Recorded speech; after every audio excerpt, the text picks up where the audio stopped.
Hello students, welcome to परमार्थ शिक्षा निकेतन। अभी तक के मैथ्स के कोर्स में क्लास 9th मैथ में, ठीक है, हम लोगों ने लेक्चर 1 देखा, नंबर सिस्टम, ठीक है, डिफरेंट नंबर्स को देखी, कौन कौन से नंबर होते हैं, इंट्रोडक्शन था ये। उसके बाद लेक्चर 2 में रैशनल नंबर, इरेशनल नंबर, इनके बारे में पढ़ा और रिप्रेजेंटेशन देखा किसका, इरेशनल नंबर्स का, ठीक है, इरेशनल नंबर्स का नंबर लाइन पे, ठीक। जैसे कि मान लो हमें √2 को शो करना है, सो कैसे शो करेंगे, यहाँ पर 0, यहाँ पर 1 लेंगे, ठीक है। सो एक यूनिट डिस्टेंस ले लेंगे, यूनिट डिस्टेंस का एक, मान लो ये डिस्टेंस ले लिया और परपेंडिकुलर डायरेक्शन में भी 1 यूनिट का डिस्टेंस ले लिया। उसके बाद हमने क्या किया, पाइथागोरस थ्योरम की हेल्प से इसको कैलकुलेट किया तो ये √2 आया। अब ये √2 लेंथ हमने अपने कंपास में सेट कर ली, उसके बाद एक आर्क लगा दिया ऐसे ना, तो ये जिस पॉइंट पे कट करेगा वो क्या होगी, √2। तो इस तरीके से हम इस नंबर लाइन पे रैशनल और इरेशनल नंबर तो वैसे ही मार्क कर सकते हैं ना, लेकिन इरेशनल नंबर्स को, ठीक है, इस तरीके से हम शो कर सकते हैं। √2 की एक्चुअल लोकेशन क्या होगी इस तरीके से पता कर सकते हैं। तो ये सब हम लोगों ने पिछले लेक्चर में देखा। अब थोड़ा सा आगे बढ़ते हैं और नेक्स्ट टॉपिक देखते हैं। नेक्स्ट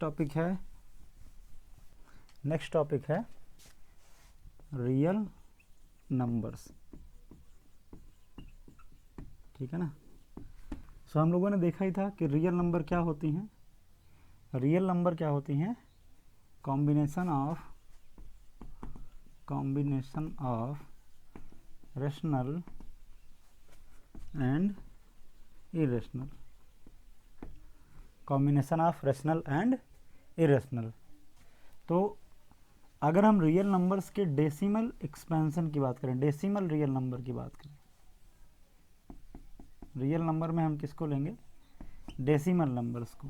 सो डेसिमल नंबर कैसे बनेंगी, जब फ्रैक्शन इन्वॉल्व होगा। क्या इन्वॉल्व होगा, फ्रैक्शन, ठीक है। सो फ्रैक्शन के लिए हम लोग क्या पढ़ते हैं, rational number. So real number को शो करने के लिए हम लोग क्या बनाते हैं, नंबर लाइन, ठीक है ना। पिछले लेक्चर में हम लोग ये सब देख चुके हैं कि नंबर लाइन पर कोई भी पॉइंट लेंगे तो वो किसी ना किसी पर्टिकुलर रियल नंबर को रिप्रेजेंट करेगा, ठीक है ना।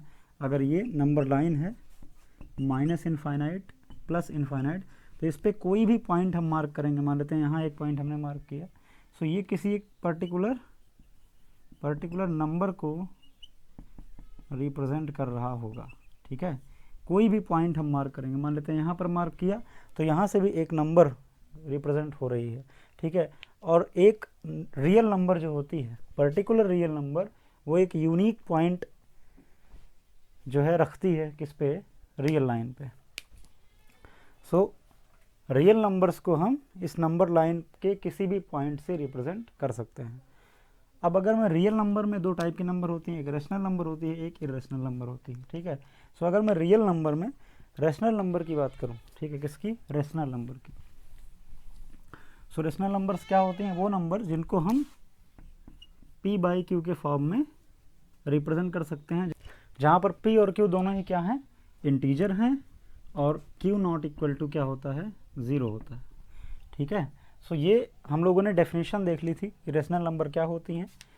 रैशनल नंबर वो होती हैं जिसको हम p/q के फॉर्म में लिख सकते हैं, जहाँ पर p और q दोनों क्या होता है, इंटीजर, और q नॉट इक्वल टू क्या होता है, 0। सो अगर मैं इसके डेसिमल एक्सपेंशन की बात करता हूँ, डेसिमल एक्सपेंशन की, सो डेसिमल एक्सपेंशन के कितने फॉर्म हो सकते हैं, ठीक है ना, डिफरेंट फॉर्म्स देखेंगे, डिफरेंट फॉर्म्स, और उसके बाद हम उसको कैसे रिप्रेजेंट करते हैं या फिर कैसे हम कन्वर्ट करते हैं फिर से इस p/q के फॉर्म में, वो सारी चीज़ें हम लोग इस लेक्चर में देखने वाले हैं, ठीक है। सो अगर मैं एक सिंपल एग्जांपल से स्टार्ट करूं, सो अगर मैं डेसिमल एक्सपेंसन कैलकुलेट करूँ इसका, मान लेते हैं मुझको दिया गया 10/3, ठीक है। एक सिंपल सी नंबर लेते हैं, ठीक है, एक रेशनल नंबर है जहाँ पर p और q जो है वो इंटीजर्स हैं और नीचे ज़ीरो नहीं है, ठीक है। ये देखना हमारा सबसे पहला मोटिव होना चाहिए कि q not equal to zero हो। जो डिनोमिनेटर में है, न्यूमरेटर अपॉन डिनोमिनेटर, इसको एकदम से सेट कर लें माइंड में, क्योंकि आगे की कक्षा में जब हम लोग कैलकुलस वगैरह पढ़ेंगे, ठीक है, 11th 12th में जब आप जाएंगे तो वहाँ पर इस रिलेशन का बहुत ज़्यादा यूज़ होने वाला है। सो यहाँ पर सबसे ज़्यादा एकदम दिमाग में सेट कर लें आप माइंड में कि डिनोमिनेटर नॉट इक्वल टू क्या होना चाहिए, ज़ीरो होना चाहिए, ठीक है। अब यहाँ पे 10/3 हमने एक रैशनल नंबर ली, इसका क्या देखना है हमको, डेसिमल एक्सपेंशन देखना है। तो क्या करेंगे, डिवीज़न है, ये एक्चुअल में क्या है, डिवीज़न है। इसको और कैसे लिख सकते हैं, इसको लिख सकते हैं 10/3, ठीक है। या और कैसे लिख सकते हैं, या हम लिख सकते हैं इसको 10/3, इस तरीके से लिख सकते हैं, ठीक है। सो इस चीज़ को आप नोट कर लें, क्योंकि काफ़ी बच्चे इसमें मिस्टेक कर देते हैं। अगर a/b लिखा हुआ है तो ये किसके इक्वल है, ये इक्वल है a/b के, ये इक्वल है a/b के, ठीक है। सो ये चीज़ हमेशा ध्यान में रखें, ऐसी कॉमन मिस्टेक ना करें, ठीक है। इनमें लिखने में काफ़ी बच्चे उल्टा सीधा लिख देते हैं, ठीक है। सो ये चीज़ ध्यान में रहनी चाहिए। अब क्या करेंगे, हम 10 को डिवाइड करेंगे 3 से, ठीक है ना, 10 को डिवाइड करेंगे 3 से। सो कितने टाइम्स जाएगा, 3 3 ज़ा 9, कितना हुआ 1, ठीक।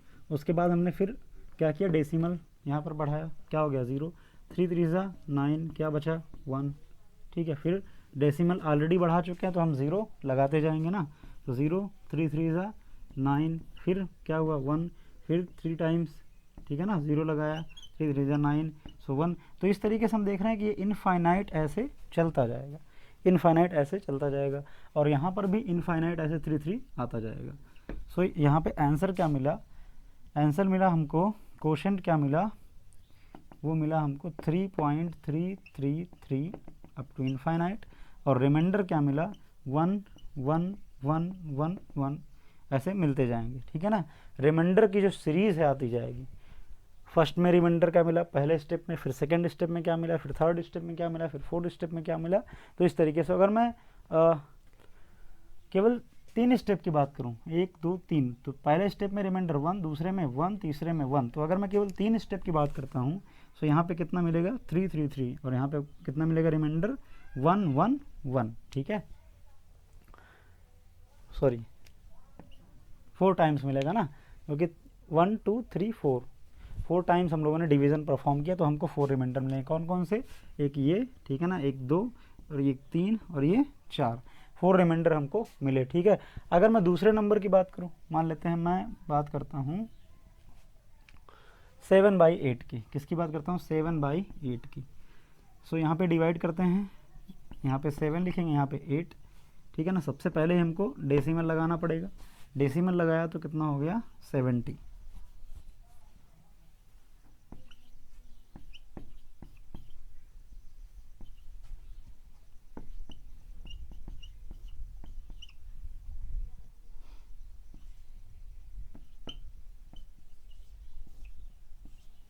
ठीक है। सो ये पूरा पूरा क्या हो गया, कैंसिल आउट हो गया, आंसर क्या आ गया 0.875, ओके। नेक्स्ट अगर हम देखें 1/7, नेक्स्ट अगर हम देखते हैं 1/7, यहीं पर सॉल्व करते हैं, ठीक है।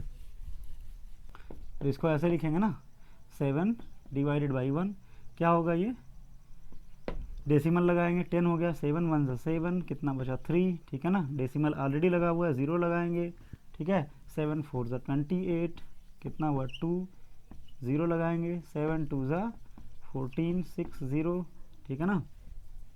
7 8 ज़ा 56 4, ओके, 40 हो गया, 7 5 ज़ा 35 5 0, उसके बाद 7 7 ज़ा 49, ठीक है। उसके बाद फिर क्या होगा, कैरी कितना बचा 1, सॉरी रिमाइंडर कितना हुआ 1, उसके बाद फिर क्या हो गया 10, तो 7 1 ज़ा 7, कितना हुआ 3, 37 4 ज़ा 28, रिमाइंडर कितना हुआ 2। ठीक है, तो अगर ध्यान से देखा जाए तो रिमाइंडर्स क्या क्या हैं इसमें। रिमाइंडर अगर मैं मार्क करूं, फर्स्ट स्टेप में रिमाइंडर 3, सेकंड स्टेप में 2, थर्ड स्टेप में 6, उसके बाद 4, फिर उसके बाद 5, फिर उसके बाद 1, फिर उसके बाद 3, फिर उसके बाद 2। सो अगर मैं रिमाइंडर को लिखता हूँ यहाँ पे मैं क्या लिखूँ रिमाइंडर को। सो रिमाइंडर क्या क्या है, 3, 2, 6, 4, 5, 1, 3, 2। ठीक है, ऐसे आगे आते जाएंगे। ठीक है, अगर चेक करना चाहें कि अब की बार क्या होगा, तो अब की बार 2 टाइम्स जाएगा, कितना आएगा 14, फिर रिमाइंडर क्या होगा 6, फिर रिमाइंडर आएगा 6। ठीक है, इसके बाद फिर क्या आएगा 6 आएगा, फिर 4 आएगा, फिर ऐसे आता जाएगा। क्यों ऐसा, इसमें क्या कोई रूल बन रहा है क्या? ठीक है, ज़रा देखते हैं इसको ध्यान से कि इसमें क्या मिलता है हमको। सो 3, 2, 6, 4, 5, 1। ठीक है, इतने रिमाइंडर्स के बाद फिर से क्या हुआ 3, 2, 6, 4 और 5, 1। ऐसे ही क्या होगा, रिपीट करता रहेगा 3, 2, 6, 4, 5, 1, 3, 2, 6, 4, 5, 1। क्यों? क्योंकि वही नंबर्स मिल रहे हैं हमको। 20 यहाँ पे मिला था, 20 यहाँ पे मिला था। ठीक है ना, उसके बाद 14 तक जाएगा, फिर 60 मिलेगा, फिर 56 होगा। तो इस तरीके से ये पूरी सीरीज़ बनती चली जाएगी जब तक हम ये डिवीज़न परफॉर्म करेंगे। ठीक है, सो अगर रिमाइंडर में ऐसा कुछ हो रहा है तो यहाँ पर जो क्वोशेंट आएगा उसमें भी ऐसी कोई सीरीज़ बनेगी, है ना। यहाँ पे 1, 4, 2, 8, 5, 7, फिर 1, 4, 2, 8, 5, 7। तो ये जो पोर्शन है ये पूरा रिपीट कर रहा है। 1, 4, 2, 8, 5, 7, 1, 4, 2, 8, 5, 7, फिर क्या आएगा 1, 4, 2, 8, 5, 7, फिर क्या आएगा 1, 4, 2, 8, 5, 7। तो इस तरीके से ये पोर्शन क्या हो रहा है, रिपीट हो रहा है। तो यहाँ पर हम बोलेंगे कि इसको ये रिपीटिंग टाइप का है। ये कैसा है, रिपीटिंग टाइप का है। ठीक है, अगर इसको ध्यान से देखें तो इसमें रिमाइंडर क्या हुआ 6, फिर क्या हुआ 4, फिर क्या हुआ 0। सो रिमाइंडर क्या मिला, पहले 6 मिला, फिर 4 मिला, और फिर क्या हो गया 0। रिमाइंडर यहाँ पे 0 हो गया। रिमाइंडर 0 हो गया तो आगे हम परफॉर्म करेंगे नहीं। आगे अगर 0 से मल्टीप्लाई करोगे 0 आ जाएगा। ठीक है, सो आगे हम कुछ भी परफॉर्म नहीं करेंगे। तो ये हमारा क्या हो जाएगा आंसर, ये क्वोशेंट हो जाएगा। ये यहाँ पर ही आंसर हमारा ख़त्म हो गया। जब ये आगे नहीं बढ़ रहा है, इसमें कोई सीरीज़ नहीं बन रही है, ठीक है, ये टर्मिनेट कर गया यहीं पे, तो हमारा क्वोशेंट भी इतना ही आएगा। ठीक है, सो इसको ये डिफरेंट टाइप का नेचर हुआ, ये कुछ अलग टाइप का डेसिमल एक्सपेंशन है। ठीक, ये कुछ अलग टाइप का डेसिमल एक्सपेंशन है। और अगर यहाँ पर हम देख रहे हैं तो यहाँ पर 3, 3, 3, 3, 3 जो है इनफाइनाइट तक हमको रिपीट करता दिख रहा है। ठीक, यहाँ पर एक पूरा पेयर रिपीट कर रहा है, यहाँ पर एक इंडिविजुअल डिजिट रिपीट कर रहा है। सो ये भी क्या है, ये भी रिपीटिंग नेचर का है, लेकिन थोड़ा सा अलग है। ये भी रिपीटिंग नेचर का है, लेकिन ये थोड़ा सा अलग है। ठीक है, सो यहाँ से कंक्लूज़न क्या निकला, कंक्लूज़न ये निकला कि जब भी हम किसी भी नंबर को डिवाइड करते हैं, जब भी किसी भी नंबर को डिवाइड करते हैं तो 2 टाइप के रिमाइंडर हमको मिल सकते हैं। ठीक है, एक और कॉमन चीज़ अगर मैं यहाँ से देखूँ कि मैं डिवाइड किससे कर रहा था, 7 से। किससे डिवाइड कर रहा था, 7 से। और जो रिमाइंडर हमको मिले हैं वो क्या क्या मिले हैं, 3, 2, 6, 4, 5, उसके बाद फिर 1, 3, 2, 6, 4, 5, फिर 1, 3, 2, ऐसे आता जाएगा, है ना। सो कभी भी रिमाइंडर जो है वो 7 नहीं हो रहा, ना 7 से ज़्यादा हो रहा है। रिमाइंडर जो है ना 7 हो रहा है, ना 7 से ज़्यादा, क्योंकि अगर यहाँ पर 7 बचेगा तो वो कैंसिल हो जाएगा ना, 7 बन 7 कट जाएगा। अगर ज़्यादा होगा तो हम उसमें डिवाइड कर लेंगे। ठीक है, सो ये तो हम बेसिक डिवीज़न से ही जानते हैं कि जो रिमाइंडर बचेगा वो डिवाइज़र से क्या होगा, कम होगा। सो जो रिमाइंडर होगा वो रिमाइंडर ऑलवेज क्या होगा, डिवाइज़र से कम होगा। ठीक है, सो यहाँ पर जो 7 है, 7 से कम ही रिमाइंडर आएगा। और यहाँ पर 2 टाइप के रिमाइंडर हमको देखने को मिल रहे हैं। ठीक है, जब भी हम किसी भी नंबर को डिवाइड करेंगे तो या तो रिमाइंडर क्या होगा, कम होते होते 0 हो जाएगा, और अगर 0 हो जाएगा तो क्वोशेंट जो है टर्मिनेट कर जाएगा, फिर रिपीटिंग का नेचर आएगा नहीं। ठीक है, रिमाइंडर जब 0 हो जाएगा तो दूसरी कंडीशन क्या है कि रिमाइंडर जो हो रिपीट करता रहे, रिमाइंडर रिपीट करे। उसमें क्या होगा, रिमाइंडर यहाँ पर रिमाइंडर में वही रिमाइंडर बार बार आता जाए, जैसे 1, 1, 1, 1 हमेशा 1, 1 आ रहा है। तब क्या होगा, तब जो क्वोशेंट होगा उसमें भी कोई एक इंडिविजुअल डिजिट होगा जो बार बार रिपीट करेगा। इसको बोलते हैं रिकरिंग डेसिमल। इसको क्या बोलते हैं, रिकरिंग डेसिमल। ठीक है, या रिपीटिंग बोल सकते हैं। ठीक है, या क्या बोल सकते हैं, रिपीटिंग। इसे क्या बोलेंगे, टर्मिनेटिंग। इसे क्या बोलेंगे, टर्मिनेटिंग। ठीक है। अगर इसको कंप्लीट नेम इसका लिखें तो ये होता है non terminating recurring, non terminating recurring. Terminate नहीं करेगा, क्या करेगा, बार बार रिपीट करेगा, अपनी ही वैल्यू को बार बार रिपीट करेगा। और यहाँ पर क्या हो गया, टर्मिनेट कर गया, 875 आंसर आ गया। ठीक है, इसको भी हम लोग क्या बोलेंगे, नॉन टर्मिनेटिंग, ठीक है ना, क्या बोलेंगे, रिकरिंग। भले ही यहाँ पर एक पूरा का पूरा पोर्शन रिपीट कर रहा है, लेकिन रिपीटिंग तो है ना, रिपीटिंग है, इसलिए हम लोग इसको बोलेंगे नॉन टर्मिनेटिंग। सो ये डेसिमल एक्सपेंशन का नेचर हुआ। सो डेसिमल एक्सपेंशन जब भी करेंगे तो हमको रिमाइंडर मिलेगा। अगर रिमाइंडर रिड्यूस होते 0 हो गया तो उस टाइप के डेसिमल को हम लोग बोलते हैं टर्मिनेटिंग डेसिमल। और अगर वो रिपीट कर रहा है, ठीक है, रिमाइंडर भी रिपीट कर रहा है, चाहे एक पोर्शन रिपीट करे रिमाइंडर का या फिर कोई सिंगल इंडिविजुअल डिजिट रिपीट करे, ठीक है, तो उसी के अकॉर्डिंग उसका क्वोशंट भी रिपीटिंग नेचर का होगा। उसको हम लोग बोलते हैं नॉन टर्मिनेटिंग रिकरिंग डेसिमल। ठीक है, नॉन टर्मिनेटिंग रिकरिंग डेसिमल। ठीक है, अब इसको हम रिप्रेजेंट कैसे करते हैं ज़रा ये देखते हैं। जैसे कि हमको ये मिला था 3.33333 कहाँ तक, अप टू इनफाइनाइट तक। और क्या मिला था, और मिला 0.1428571422857, ठीक है ना, इस तरीके से मिला। ठीक है, इस तरीके से मिला। सो ये ऐसे रिपीट कर रहा है। तो इसको हम रिप्रेजेंट कैसे करें, ये क्या है, एक पोर्शन जिसमें रिपीट कर रहा है, और ये क्या है, जिसमें एक पर्टिकुलर डिजिट रिपीट कर रहा है। तो इसको रिप्रेजेंट करने के लिए हम जो डिजिट रिपीट कर रहा है या जो यूनिट, जो पोर्शन रिपीट कर रहा है, उसके ऊपर बार लगा देते हैं। उसके ऊपर क्या लगा देते हैं, बार। सो यहाँ पर क्या लिखेंगे, 3.3 बार, ठीक है ना, क्योंकि 3 जो है वो रिपीट कर रहा है। जो स्मॉलेस्ट यूनिट है रिपीटिंग की, वो क्या है, 3 है। यहाँ पर क्या है, स्मॉलेस्ट यूनिट जो रिपीट कर रही है वो है 142857। उसके बाद फिर क्या आएगा, 142857, ठीक है। सो हम क्या लिखेंगे, हम एक बार लगा देंगे ना इसके ऊपर, किसके ऊपर, 142857, ऐसे बार लगा दिया। ये हमारा क्या हो गया, रिप्रेजेंटेशन हो गया।